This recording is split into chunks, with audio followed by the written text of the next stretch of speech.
Mr. Wilson looked tired as he stood before them. As you all know, these are difficult times, he began. After much thought, I've made some hard decisions about restructuring our company. People exchanged nervous glances. Restructuring usually meant job cuts. First, Mr. Wilson continued, I'm announcing my semi-retirement. I'll remain as chairman, but we need younger leadership for daily operations. He paused, then said, I'm pleased to announce that Raj Patel will be taking over as Director of Client Services, overseeing all client relationships. A murmur ran through the room. Most people nodded in approval. Raj had earned their respect. But Edward sat frozen, his face pale. Everyone knew that he had expected this position. He had been with the company far longer than Raj. As for our regional offices, Mr. Wilson went on, we'll be consolidating leadership. Unfortunately, this means some positions have become redundant. His eyes found Edward. Edward, your current role will be eliminated. The room went completely silent. Edward looked as if he had been struck. However, Mr. Wilson added, we value your experience. We're offering you a position in client support, reporting to Raj. The details are in this folder. He handed Edward a blue folder. Edward took it without a word, his hands slightly shaking. After the meeting, people gathered in small groups, talking quietly.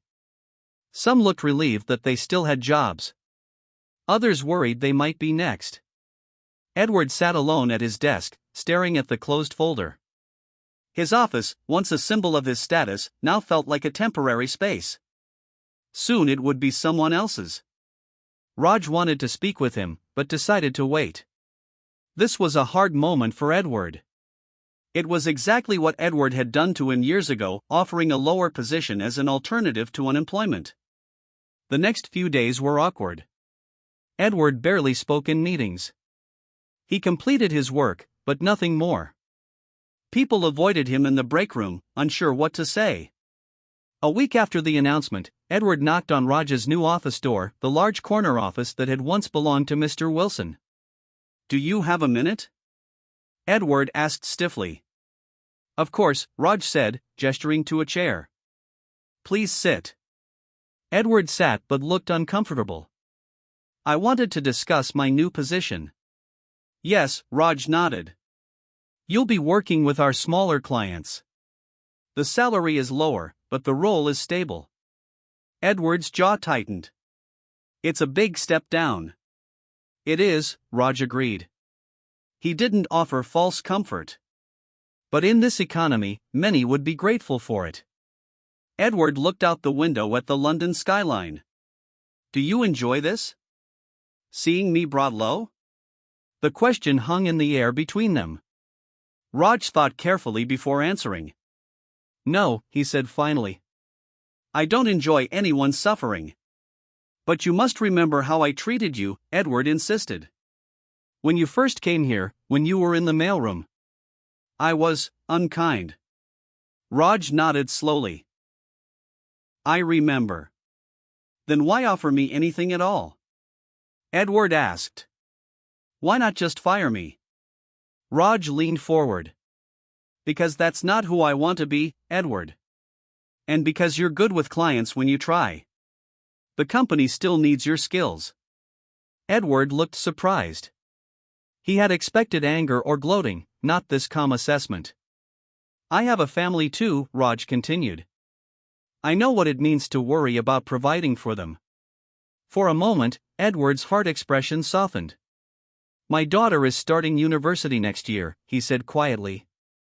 Even with the reduced salary, I can still help her. So, thank you for that. It wasn't friendship, not yet. But it was a start. As Edward left the office, Raj thought about the strange twists of life. 3 years ago, he had stood nervously before Edward, hoping for a chance.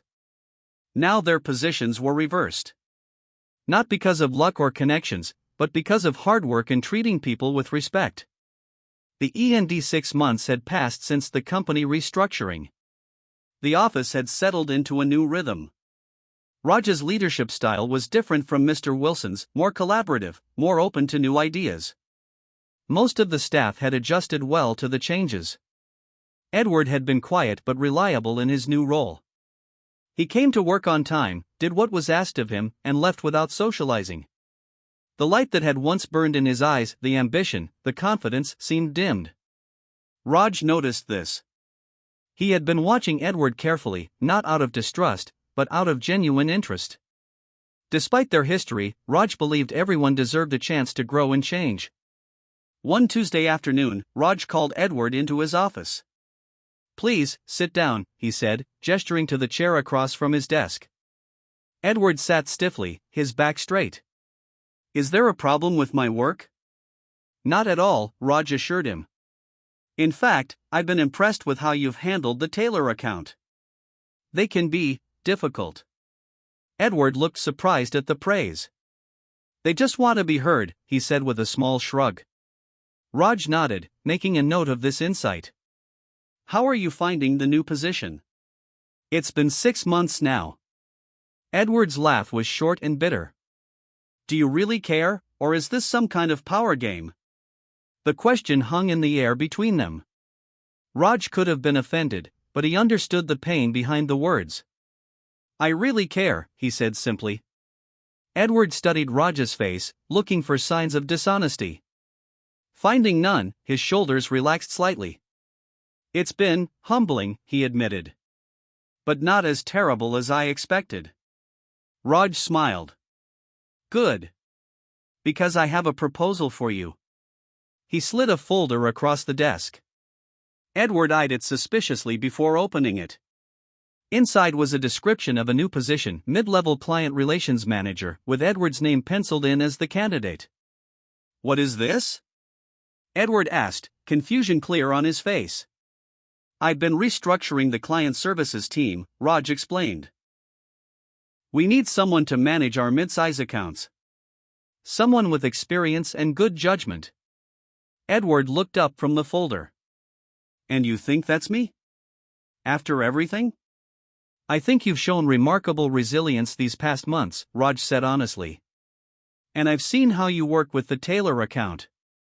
When you care about the clients, really care, you're quite good." Edward was quiet for a long moment. "Why would you do this for me? I was cruel to you for years." Raj leaned back in his chair, thinking. Outside his window, London was bathed in rare sunshine. "Have you ever been to India, Edward?" Confused by the change of subject, Edward shook his head. "There's a saying my grandmother often used," Raj continued. "The best revenge is not to become like your enemy." "I don't understand," Edward said. "I could treat you the way you once treated me," Raj explained. "I could enjoy seeing you struggle." "But what would that make me?" Understanding dawned on Edward's face. "So this isn't about me at all. It's about you being able to sleep at night." Raj smiled. "Perhaps partly. But it's also about good business. You have valuable skills and knowledge. It would be foolish to waste them because of old grudges." Edward looked down at the folder again, at the opportunity it represented. "I don't know if I can work for you," he said honestly. "After being your superior for so long." "You wouldn't be working for me," Raj corrected him. "You would be working with me, for the good of our clients and this company." For the first time in their long acquaintance, Edward looked at Raj with something like respect. "I'll think about it," he said. As Edward left the office, Raj hoped he would accept. Not because Raj needed validation, but because he genuinely believed people could change and grow when given the chance. 2 days later, Edward returned with the signed paperwork. "I accept your offer," he said. "But I have one condition." "What's that?" Raj asked. "I'd like to have lunch with you sometime," Edward said, looking slightly embarrassed. "To hear about your grandmother's other sayings. They seem wise." Raj smiled warmly. "I'd like that very much." As Edward left, there was a new lightness in his step. And in Raj's heart, there was satisfaction. Not because he had won some game of power, but because healing had begun where once there was only hurt. Sometimes the strongest response to unkindness is not more unkindness, but a steady, gentle insistence on seeing the good in others, even when they cannot see it themselves. The end. Edward sat at his large desk, feeling powerful in his expensive chair. The office smelled of leather and wood polish. Outside his window, London was grey and rainy, but inside, he was warm and comfortable. The man standing in front of him was not comfortable. Raj Patel shifted his weight from foot to foot, holding his papers tightly. His eyes showed hope, but also fear. "So, Mr. Patel," Edward said, looking down at the resume. "You have a degree in business from Delhi University." "Yes, sir," Raj nodded eagerly. "Top of my class. And I have 5 years of experience at—" Yes, Edward waved his hand. "I can read." He looked up, his blue eyes cold. "Why do you want to work at Blake Financial?" Raj stood straighter. "Your company has an excellent reputation. I believe I could contribute to your team with my skills in—" "Your skills," Edward repeated, cutting him off again. He leaned back in his chair. "Tell me, do you think our clients would understand you when you talk?" Raj blinked, confused. "I'm sorry?" "Your accent," Edward said slowly, as if talking to a child. "It's quite strong, isn't it?" A flush crept up Raj's neck. I can make myself clear, sir. I've been in England for 6 months and I'm taking speech classes." Edward made a show of considering this. He enjoyed watching the hope in the other man's eyes. It made him feel important to hold this power. "Our clients expect a certain polish," he said. "They're paying for the best, you see." Raj's shoulders dropped slightly, but he kept his face calm. "I understand, sir. I'm willing to work hard." Through the window, Edward could see his own reflection, expensive suit, perfect haircut, everything about him showing success. The man standing in front of him looked different. Good qualifications, yes, but not the right look, not the right sound. "Look," Edward said, using what he thought was a kind voice. "We do have an opening in the mailroom. It's minimum wage, but it's a foot in the door." The light in Raj's eyes dimmed. Edward knew that with Raj's qualifications, the mailroom was an insult. But Edward also knew that Raj had been to 12 interviews without success. He had checked. "Thank you for the opportunity," Raj said quietly. "When would you like me to start?" Edward felt a small thrill. This was what he liked, people knowing their place. "Monday. 8 a.m. sharp. Talk to Mrs. Green at the front desk." When Raj left, Edward turned to his secretary who had been sitting quietly in the corner. "Can you imagine him talking to the Harrisons?" he laughed. "They'd run straight to Johnson Financial." The secretary gave a small smile but didn't join in the laughter. That evening, Raj walked slowly back to his small flat. The rain had stopped, but the streets were still wet. He thought about calling his wife back home to tell her about the job, but he felt too ashamed. She had been so proud when he got his degree, when he worked his way up in his company in Delhi. Now he would be delivering mail. But their savings were almost gone. His daughter needed new school shoes. His mother's medicine wasn't getting cheaper. He stopped at a small park and sat on a wet bench, not caring about his pants. 6 months ago, he had arrived full of hope. England was supposed to be fair. A place where hard work and education mattered more than where you came from. Now he knew better. He took out his phone and looked at the picture of his family, his wife Priya, his daughter Mira, and his elderly mother. They were counting on him. "Monday," he said to himself. "I start Monday." He would take the mailroom job. He would work harder than anyone had ever worked in a mailroom before. He would learn every part of the company. He would take night classes to improve his English and his business skills. And someday, he promised himself, he would sit behind a desk like Edward Blake's. But he would never, ever make another person feel small just because he could. With new determination, Raj stood up and continued his walk home. The path ahead would be difficult, but he would walk it with dignity. The 3 years passed like a slow river. Every morning, Raj pushed his mail cart through the halls of Blake Financial. He knew every office, every name, every face. He smiled and greeted everyone the same way, with warmth and respect. Edward rarely noticed him. When he did, it was usually to complain.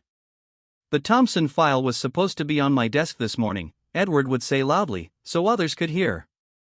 "Do they not teach punctuality where you come from?" Raj would apologize and explain that the file had only arrived 10 minutes ago.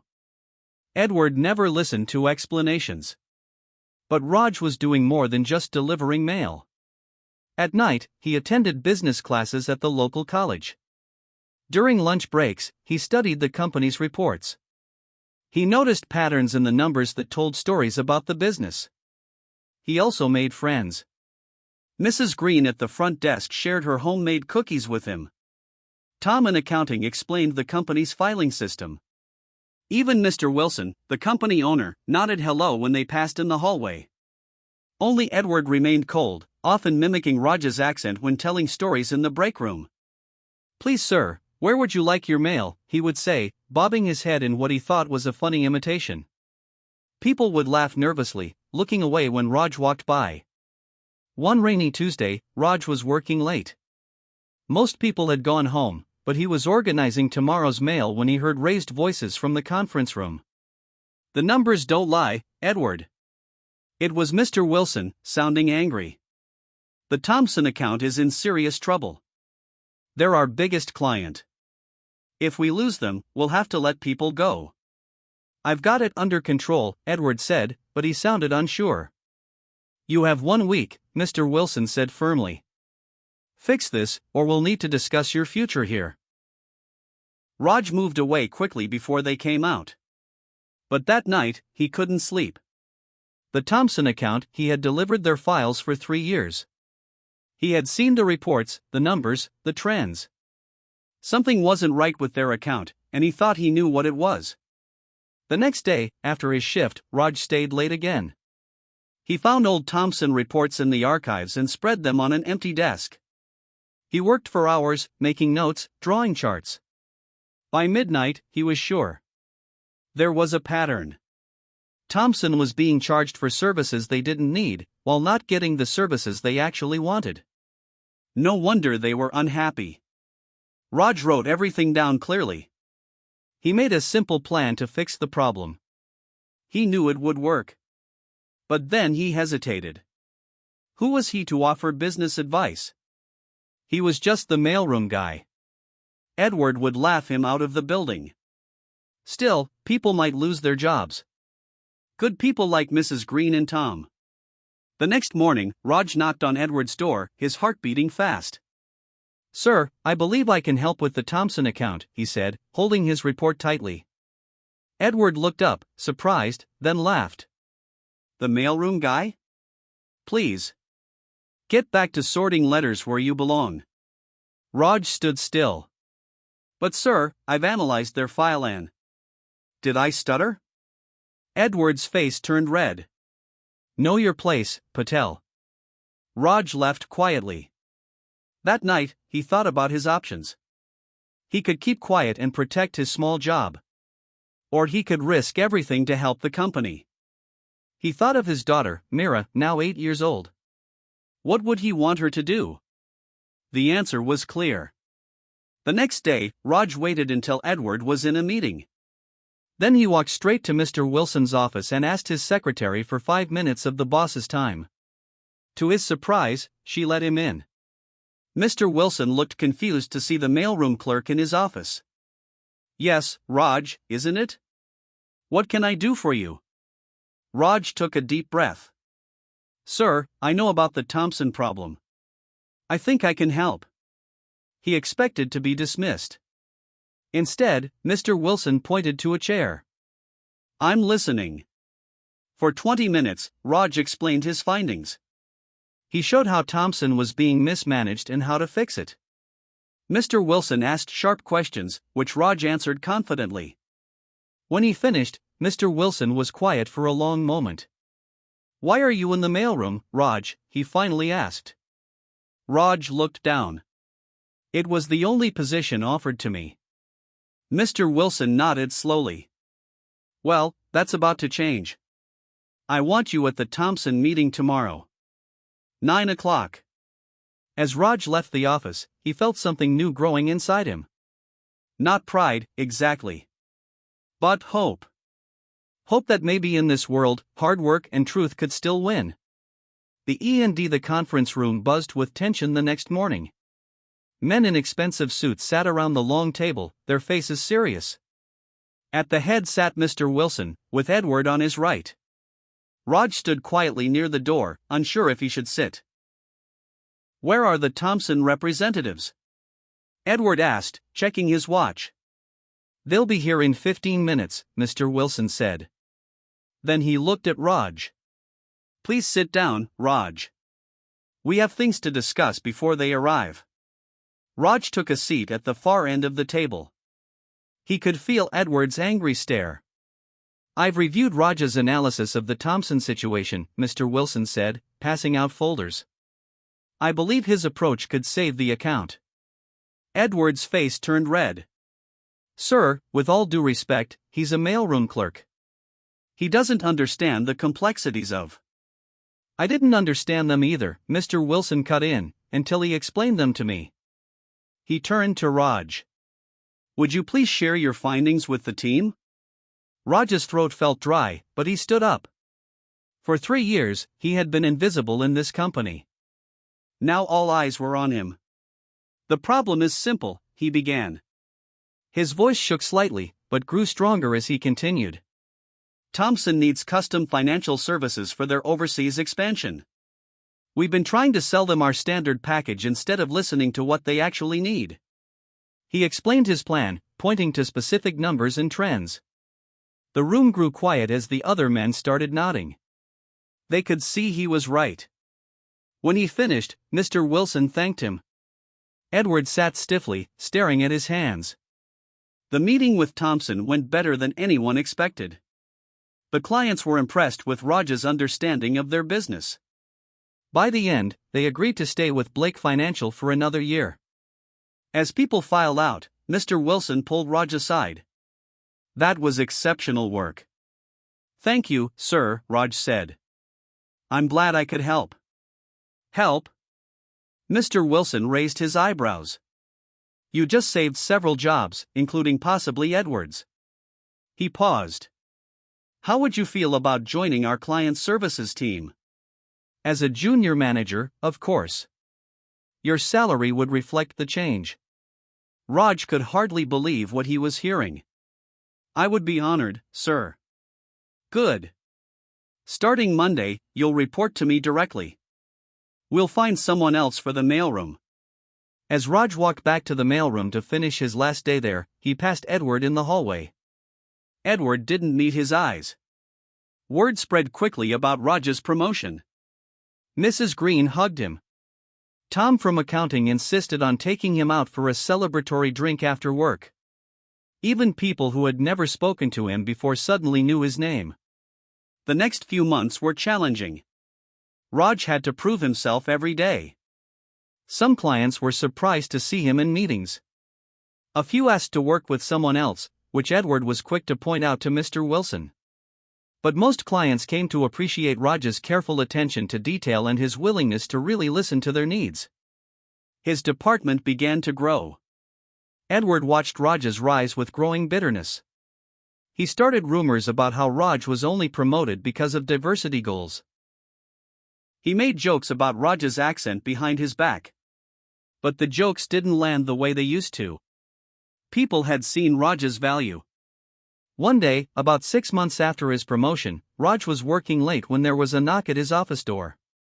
It was Edward, holding a file. "I need your signature on the Williams account," Edward said stiffly. "Of course," Raj said, reaching for a pen. "How is that account doing?" "Fine," Edward said shortly. He stood awkwardly as Raj signed the papers. Raj handed the file back. "Edward," he said quietly, "I want you to know that I have no hard feelings about the past." Edward's face flushed. "I don't need your forgiveness." "I'm not offering forgiveness," Raj said. "I'm offering a fresh start. We're colleagues now. We should try to work well together." Edward looked at him for a long moment. You were always too smart for the mailroom, weren't you? It wasn't exactly an apology, but it was something. Raj smiled slightly. Everyone has value, Edward. Sometimes it just takes the right person to see it. Edward left without another word. Raj wasn't sure if anything would change between them. But as he looked around his new office, he felt at peace. The path had been hard, but it had led him here. And tonight, when he called home, he would have good news to share with his family. The 2 years passed, filled with changes. Raj's department grew to be the most successful at Blake Financial. His team was loyal and hardworking. Clients asked for him by name. He had moved his family to London, and each evening he returned to a home filled with the smells of his wife's cooking and the sound of his daughter's laughter. Edward remained distant but professional. He still managed several important accounts, though his department had not grown. Sometimes Raj would catch Edward watching him during meetings, his expression unreadable. Then the economy changed. News reports talked of a financial crisis. Companies everywhere were cutting costs. People were losing jobs. Blake Financial began to feel the pressure too. One Monday morning, all employees received an email. Mr. Wilson, now in his 70s, called for a company-wide meeting that afternoon. The mood was tense as everyone gathered in the large conference room.